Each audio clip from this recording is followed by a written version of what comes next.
but I can take things seriously when I need to, when they are serious. But if I feel uncomfortable, yeah, I'm gonna probably start like cracking jokes, and so I can attest to that. So I'm guessing like in some serious situations, you're just like, oh man, that would be really funny if I said this. And then you're looking at it and you're like, oh, even though it would be Yeah, funny, I don't really this have is that not kind of. I don't really have that kind of filter. Yeah, you don't think Like if I'm thinking that much about what I'm about to say, I'm gonna forget what I was gonna say. Because I can, that's kind of how it is. I'll say, and Usa can attest to this as well. Like I used to say a lot more that was on my mind, like kind of like that, just like straight up, just boom, just say it, joke it, make that joke if it's there, grab it, stuff like that. But over time, I realized that people, if you want to function in a lot of spaces, you can't always just do that. And then you end up being kind of controlled by that impulsiveness. So I've kind of brought on a filter. What situations have you found that, or where did you struggle with where it was like, or maybe you like, yeah, maybe I shouldn't have done that. Like where does that occur? Oh, like it was everywhere. Like in every sort of interaction. Yeah. You could just, you can see it,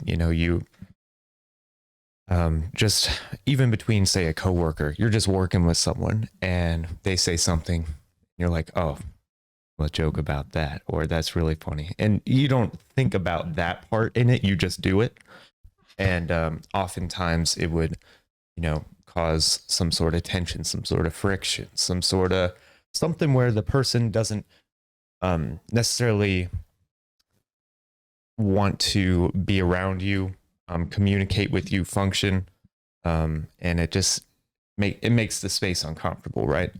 And so in order for better communication, better type of, function in your workplace and such like that, I've been able to put on a filter of maybe not, don't say these jokes. You find their humor, you go to their humor, you cater to that. You don't cross the line in a certain place because, you don't want to get fired for a stupid joke, things like that. So, yeah, I should get fired, honestly. Say, I think a lot of people should. Well, if everyone's fine, I think there's not a problem. Well, so it's like professionalism, right? You're not supposed to be cracking jokes and making inappropriate, Professionalism is very relative to the crowd. So like if there, it goes to the. But do you think does it have a benefit, or is it an antiquated thing, do you think? What is just professionalism? It does. It's kind of going out the window. I feel like. I guess it depends on your goal and the type of industry and work you're in. I think if we look at like, I don't want to get like too political, but proceeds to be political.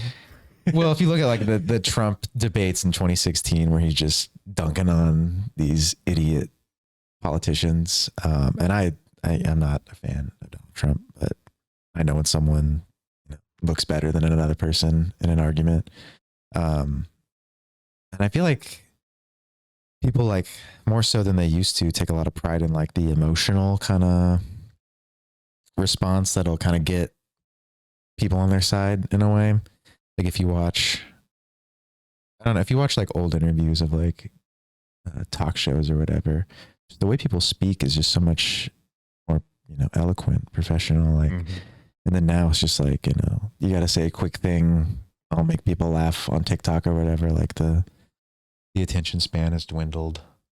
Are you speaking to professionalism as a culture, or more just necessarily in the workplace or in your workplace? I mean, in my workplace, there's like no professionalism. Yeah. But it functions just the same, right? If there were professionalism, do you think? I think if there were professionalism amongst employees, I think it would be worse. I think it would be a much more dull environment. But I think there's a time and a place for professionalism, I guess. Yeah. And I feel like that's one of the reasons you wouldn't be so professional all the time is if everyone was professional, but everyone was just feeling dull as hell, depressed as hell, it's not going to be a good place. You might lose a lot of employees. They might they might do Yeah, but everything to Those avoid guys are work. squares. Like, we don't need those professional lollygaggers. I don't know. We don't really have any of those. None. Speaking of lollygagging, I mean, you've heard plenty of our podcasts, right? I've heard a couple. Okay, You know. so I think it was the last one where I mentioned that I fuck around in the office a lot. Yeah, you do. You attest to that? Oh yeah, Okay, cool. yeah. I mean, it happens. People are yeah, people. go before the Supreme Court, whatever I got to do. Usa slaps. Well, I'm just saying, that way. I find Brandon just find it hard to believe because he's only ever seen me focused. Yeah, that's because I guess it would be depending on the job. Because the job we had before this, there was always something you had to do, and doing it would make your life better generally. So I guess if there's a job where doing your job is so fucking mundane, and you just get depressed doing it. Of course, you're gonna fuck around. You're not gonna be on task doing it all the time. And that just speaks to the job itself. Yeah, I think also just the human brain is not a machine. It needs breaks. It needs some people more than others.